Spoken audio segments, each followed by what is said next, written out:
राजस्थान की सियासत में इन दिनों एक बड़ा सवाल गूंज रहा है। क्या कानून सबके लिए बराबर है?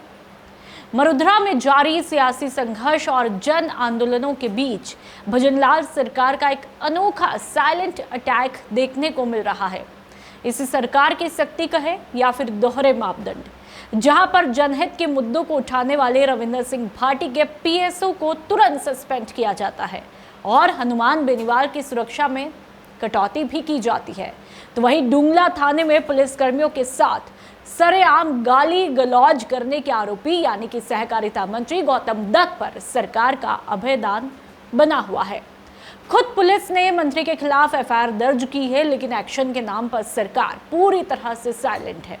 आखिर दूसरों पर सख्त और अपनों पर मेहरबान होने वाली सियासत की पूरी इनसाइड स्टोरी क्या कुछ है, आइए देखते हैं इस खास रिपोर्ट में। राजस्थान की धरा एक बार फिर सियासी संघर्ष और जन आंदोलनों की तपिश से सुलग उठी है।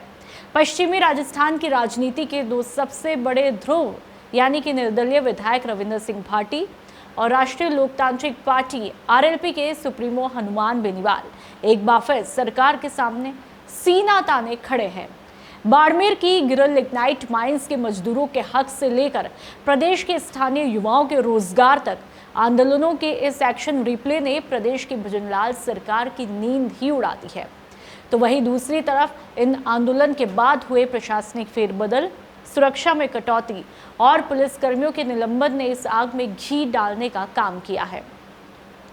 राजस्थान की धरा पर पिछले कुछ दिनों से जारी सियासी संघर्ष, तीखे जन आंदोलन और विवादित बयानों के बीच अब राज्य की भजनलाल सरकार ने एक नई और बेहद आक्रामक रणनीति अपनाई है।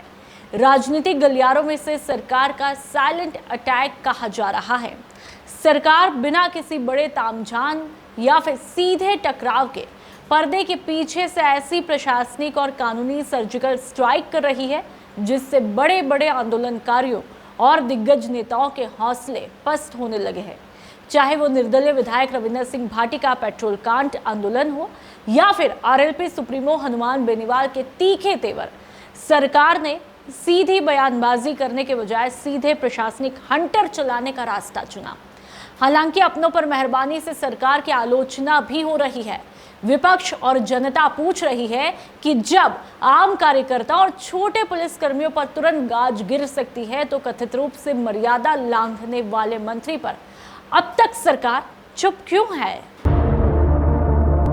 मरुधरा से खुद को जोड़ने के लिए सब्सक्राइब करें और बने रहें पीके टाइम्स के साथ।